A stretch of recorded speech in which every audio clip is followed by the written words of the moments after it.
Doctorate 2 PM തുടരുന്നു. സ്തനാർബുദത്തിൻ്റെ സ്വഭാവം, പ്രായം, രോഗിയുടെ ഇച്ഛ തുടങ്ങിയ പല ഘടകങ്ങളെ ആശ്രയിച്ചാണ് ചികിത്സ തീരുമാനിക്കുക.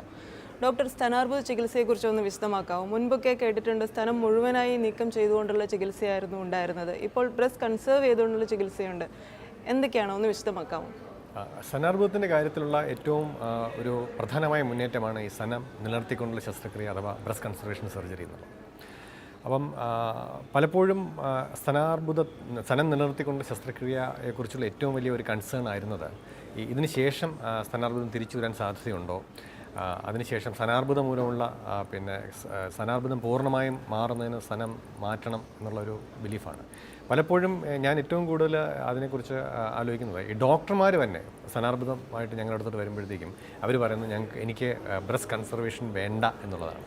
അപ്പോൾ അത് ശരിക്കും ഒരു പരിധിവരെ ഡോക്ടർമാരും സമൂഹമൊക്കെ വിചാരിച്ചിരുന്നത് ഈ സ്തനാർബുദത്തിന് വേണ്ടിയിട്ട് ബ്രസ്റ്റ് കൺസർവേഷൻ ചെയ്യുകയാണെങ്കിൽ സ്തനാർബുദം തിരിച്ചു വരാൻ സാധ്യത കുറച്ച് കൂടുതലാണ് എന്നുള്ളതാണ്.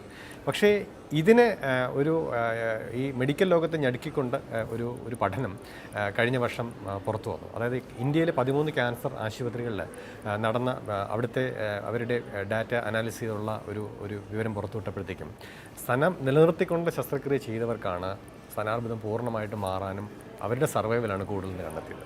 അപ്പോൾ അതിന് കാരണം എന്തായിരിക്കും എന്നൊക്കെ അന്വേഷിച്ച് നോക്കിയപ്പോഴത്തേക്കും നമുക്ക് ആലോചിക്കാൻ കഴിഞ്ഞത് ഈ സ്തനാർബുദം ബാധിച്ച വ്യക്തികളിൽ സ്തനം നിലനിർത്തിക്കൊണ്ട് ശസ്ത്രക്രിയ ചെയ്യുമ്പോഴേക്കും അവർക്കെല്ലാം തന്നെ റേഡിയേഷൻ എന്തായാലും നിർബന്ധമായിട്ടും കിട്ടുന്നുണ്ട്. അപ്പോൾ ആ റേഡിയേഷൻ്റെ ഭാഗമായിട്ട് ഒരു അഡീഷൻ തെറാപ്പി വരുമ്പോഴത്തേക്കും കുറച്ച് പ്രൊട്ടക്ഷൻ കൂടുകയും, ഉദാഹരണമായിട്ട് ഇപ്പം രണ്ടാമത്തെ സ്റ്റേജിൽ ഈ ബ്രസ്റ്റ് കൺസർവേഷൻ ചെയ്ത ആൾക്കാർക്ക് ഏതാണ്ടൊരു 85% സർവൈവൽ ഉണ്ടായിട്ടുണ്ട്. എന്നാൽ പിന്നെ മാസ്റ്റക്ടമി ചെയ്തവർക്ക് 74% ഉണ്ടായിട്ടുള്ളൂ. അപ്പോൾ ഒരു 10% സർവൈവൽ കൂടുതലായിട്ടാണ് കണ്ടുവരുന്നത്. അപ്പം അതുകൊണ്ട് തന്നെ സ്തനാർബുദത്തിന് വേണ്ടിയിട്ടുള്ള ബ്രസ്റ്റ് കൺസർവേഷൻ സർജറി എന്നുള്ളത് എന്തുകൊണ്ടും പ്രധാനമാണ് എന്നുള്ളൊരു മെസ്സേജാണ് നൽകുന്നത്. പക്ഷേ എന്നിരുന്നാൽ തന്നെയും ഒരു ഡോക്ടറെ സംബന്ധിച്ച് പറയുകയാണെങ്കിൽ പലപ്പോഴും ഇതിൻ്റെ സ്റ്റേജ് ഇമ്പോർട്ടൻ്റ് ആണ്. അപ്പോൾ പ്രത്യേകിച്ചും അതിൻ്റെ കുറച്ച് അസുഖം അധികമായതിനു ശേഷം അതിന് ലോക്കലി അഡ്വാൻസ് ബ്രസ്റ്റ് ക്യാൻസർ എന്ന് പറയും. ആ ഒരു സ്റ്റേജിൽ പിന്നെ ബ്രസ്റ്റ് കൺസർവേഷൻ ചെയ്യുക എന്ന് പറഞ്ഞാൽ അത് കുറച്ച് റിസ്ക്കിയാണ്. അപ്പോൾ അത് പ്രത്യേകിച്ച് സ്റ്റേജ് കൂടുതലാണെങ്കിൽ ഏർലി ബ്രസ്റ്റ് ക്യാൻസർ അല്ലെന്നുണ്ടെങ്കിൽ ചിലപ്പം മാസ്റ്റക്ടമി റിമൂവ് ചെയ്യേണ്ടി വരും. അതേസമയം ഏർലി ബ്രസ്റ്റ് ക്യാൻസേഴ്സിനെല്ലാം തന്നെ സ്തനം നിലനിർത്തിക്കൊണ്ടുള്ള ബ്രസ്റ്റ് കൺസർവേഷനാണ് ഏറ്റവും അഭികാമ്യം. അനുബന്ധ ചികിത്സകളും കൂടി ഒന്ന് വിശദമാക്കാവോ sir? Chemotherapy, radiation therapy, hormone അതായത് പ്രധാനമായിട്ടും 3 രീതിയിലുള്ള ചികിത്സാ രീതികളാണ്: ശസ്ത്രക്രിയ, സിസ്റ്റമിക് ട്രീറ്റ്മെൻറ്റ്, റേഡിയേഷൻ. അപ്പം ശസ്ത്രക്രിയയ്ക്ക് ശേഷം രോഗി പലപ്പോഴും ഈ സിസ്റ്റമിക് ട്രീറ്റ്മെൻറ്റ്, അതായത് ഒന്നുകിൽ അത് കീമോതെറാപ്പി മരുന്നുകൾ ഉപയോഗിച്ചുള്ള ഇതായിരിക്കും, അല്ലെങ്കിൽ അത് ഹോർമോൺ ഉപയോഗിച്ചുള്ള ഹോർമോൺ തെറാപ്പി ആയിരിക്കും. അപ്പം പിന്നെ അതോടൊപ്പം തന്നെ ഇപ്പം പ്രത്യേകിച്ചും ബ്രസ്റ്റ് കൺസർവേഷൻ ചെയ്യുകയാണെങ്കിൽ അതോടൊപ്പം പിന്നെ റേഡിയേഷൻ ചികിത്സയും വരും. അപ്പോൾ ഇത് എല്ലാം ആണ് ഒരു ബ്രസ്റ്റ് ക്യാൻസറിൻ്റെ ട്രീറ്റ്മെൻറ്റ്. അപ്പോൾ ശസ്ത്രക്രിയ, റേഡിയേഷൻ, അതുപോലെ തന്നെ ഒരു സിസ്റ്റമിക് ട്രീറ്റ്മെൻറ്റ്. അപ്പോൾ മൊത്തത്തിലുള്ള ഇതിൻ്റെ ഒരു ഡ്യൂറേഷൻ എന്ന് പറഞ്ഞാൽ ഏതാണ്ട് 6 മാസത്തോളം ഈ ചികിത്സ നീളും. ഡോക്ടർ, ഈ പറഞ്ഞ ചികിത്സകളൊക്കെ തന്നെ ഒരാളെ മാനസികമായും ശാരീരികമായും വല്ലാതെ തളർത്തിക്കളയുന്നവയാണ്. മുടി കൊഴിഞ്ഞു പോകാം, ശരീരം ക്ഷീണിക്കാം, വല്ലാതെ മാനസികമായി തകർന്നു പോകും. ഈ ഒരു ഘട്ടത്തെ എങ്ങനെയാണ് നമ്മൾ അതിജീവിക്കുക?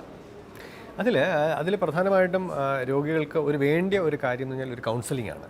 പലപ്പോഴും നമ്മുടെ രാജ്യത്ത് ആകമാനം ഈ ഒരു കൗൺസിലിങ്ങിൻ്റെ ചെറിയൊരു അഭാവമുണ്ട്. എന്നിരുന്നാൽ തന്നെയും ഇപ്പം RCC പോലുള്ള സ്ഥാപനങ്ങളെ സംബന്ധിച്ച് പറയുകയാണെങ്കിൽ ഈ ബ്രസ്റ്റ് ക്യാൻസർ വേണ്ടിയിട്ടുള്ള ഈ കൗൺസിലിംഗ് കൊടുക്കാനുള്ള നഴ്സുമാരും അതോടൊപ്പം തന്നെ ഡോക്ടർമാരും അവരുടെ പിന്നെ രോഗികൾക്ക് കൗൺസിലിംഗ് കൊടുക്കാറുണ്ട്. ഈ ഒരു ഘട്ടം എന്ന് പറഞ്ഞാൽ വളരെ പ്രധാനമാണ്. ചികിത്സയുടെ സൈഡ് എഫക്റ്റുകൾ ധാരാളമുണ്ട്, എന്നാൽ തന്നെയും ചികിത്സ കംപ്ലീറ്റ് ചെയ്യുക എന്നുള്ളത് സ്തനാർബുദം മാറുന്നതിന് വളരെ പ്രധാനമാണ്. അപ്പം അതുകൊണ്ട് തന്നെ പ്രത്യേകിച്ചും സ്തനാർബുദം കാരണം മുടി പോകുന്ന ഒരു രോഗി മനസ്സിലാക്കേണ്ട കാര്യം, ഈ മുടി പോയതിന് ശേഷം ഈ ചികിത്സ കഴിയുമ്പോഴത്തേക്കും മുടി തിരിച്ചു വരും എന്നുള്ളതാണ്. അപ്പോൾ ആ ഒരു കൺസെപ്റ്റ് ഒരു രോഗികളിലേക്ക് എത്തിക്കുക എന്നുള്ള പ്രധാനമാണ്. അതോടൊപ്പം തന്നെ ചികിത്സ പൂർണ്ണമായിട്ടും പിന്നെ അതോടൊപ്പം കോപ്പറേറ്റ് ചെയ്യുക എന്നുള്ളതും പ്രധാനമാണ്. ഡോക്ടർ, നമുക്ക് മറ്റൊരു പ്രേക്ഷക ചേരുന്നു. ഹലോ, സംസാരിച്ചോളൂ. ഹലോ, എനിക്കിങ്ങനെ വലത്തെ മാറിയിട്ടുണ്ടായിരുന്നു ഒരു ചെറിയൊരു തടിപ്പ്. അപ്പൊ ഡോക്ടറെ കണ്ടപ്പോൾ ഡോക്ടർ പറഞ്ഞു കുഴപ്പമൊന്നുമില്ല. കുത്തിയെടുത്ത് പരിശോധിച്ചു. പീരീഡ് ആവുമ്പോ ഒരാഴ്ച മുന്നേ വേദന തുടങ്ങും. അതെ, എത്ര വയസ്സാണ്? 27. 27. ഓക്കെ. അപ്പം നിങ്ങളെ സംബന്ധിച്ചിട്ട് ഇപ്പം ഈ പറഞ്ഞ കുത്തിയെടുത്ത് പരിശോധിച്ച് നോക്കി, അതുപോലെ തന്നെ വേണമെങ്കിൽ ഒരു ബ്രസ്റ്റിൻ്റെ അൾട്രാസൗണ്ട് സ്കാൻ ചെയ്യുക. അപ്പം ഈ അൾട്രാസൗണ്ട് സ്കാൻ ചെയ്തു, അപ്പൊ കുഴപ്പമൊന്നുമില്ല. അപ്പം അതുകൊണ്ട് എനിക്ക് ഒന്നും വലുതായിട്ട് പേടിക്കേണ്ട കാര്യമില്ല. അതുകൊണ്ട് പിന്നെ രണ്ട് ഇതിമേലും ഇങ്ങനെ ചെറിയ മണി വായിച്ച് ഇങ്ങനെ. അതെ, അപ്പം ഈ ഒരു പക്ഷേ എനിക്ക് തോന്നുന്നു വർഷാവർഷങ്ങളിൽ ഈ ഒരു സംശയം ഉള്ളതുകൊണ്ട് ഡോക്ടറെ കണ്ടൊന്ന് പരിശോധിച്ച് നോക്കുക. അൾട്രാസൗണ്ട് സ്കാൻ ഇടയ്ക്കിടയ്ക്ക് ചെയ്യുക. അതുപോലെ തന്നെ ഒരു കുറച്ചുകൂടെ കഴിയുമ്പോഴത്തേക്കും, ഒരു 5-6 വർഷം കഴിയുമ്പോഴത്തേക്കും ഒരു മാമോഗ്രാം ചെയ്ത് നോക്കുക. വേണ്ട, ഇത്ര ചെറുപ്പത്തിൽ ചെയ്യേണ്ട. ഒരു 4-5 കുറച്ചുകൂടെ കഴിഞ്ഞിട്ട് ഒരു 30-50 വയസ്സ് കഴിഞ്ഞതിന് ശേഷം പിന്നെ ഇടയ്ക്ക് ഒരു മാമോഗ്രാം ചെയ്ത് നോക്കുന്നതുകൊണ്ട് ഗുണമുണ്ടാവും. ഡോക്ടർ, നമുക്ക് ഒരു ഇടവേളയാണ്. ഡോക്ടർ 2 PM ഇനി ഒരു ഇടവേള.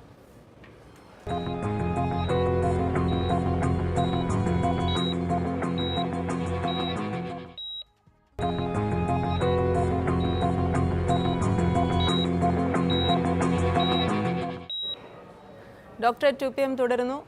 ഡോക്ടർ, ശസ്ത്രക്രിയയ്ക്കും കീമോതെറാപ്പിക്കും ഒക്കെ ശേഷം തുടർ ചികിത്സകളുടെ പ്രാധാന്യം എത്രത്തോളമുണ്ട്? ആളുകൾ അത് മുടക്കാറുണ്ടോ? പ്രധാനമായിട്ടും ഈ ക്യാൻസർ ട്രീറ്റ്മെൻറ്റ് കഴിഞ്ഞതിന് ശേഷവും രോഗികളെ ഞങ്ങൾ RCCയിലേക്കോ അല്ലെങ്കിൽ ഞങ്ങളുടെ ആശുപത്രികളിലേക്ക് വിളിക്കാറുണ്ട്.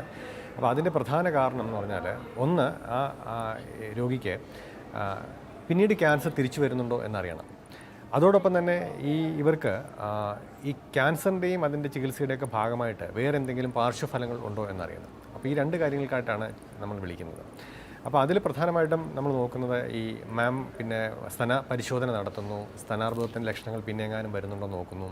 അതോടൊപ്പം തന്നെ ഈ സ്തനാർബുദ ചികിത്സയുടെ ഭാഗമായിട്ട് എന്തെങ്കിലും വേറെ അസുഖങ്ങളോ ഒക്കെ വരാൻ സാധ്യതയുണ്ടോ എന്ന് നോക്കുന്നു എന്നുള്ളതാണ്. ഡോക്ടർ, ഒരുപാട് സർവൈവേഴ്സിനെ കാണുന്ന ആളാണ്. എങ്ങനെയാണ് അവരുടെ ജീവിത നിലവാരം? സ്തനാർബുദത്തെ സംബന്ധിച്ച് പറയുകയാണെങ്കിൽ, ഈ ചികിത്സയ്ക്ക് ശേഷം എനിക്ക് തോന്നുന്നു ഈ മുഴുവൻ സർവൈവേഴ്സും തിരിച്ച് അവരുടെ നോർമൽ റുട്ടീനിലോട്ട് പോകാൻ അവർക്ക് പറ്റുന്നുണ്ട്.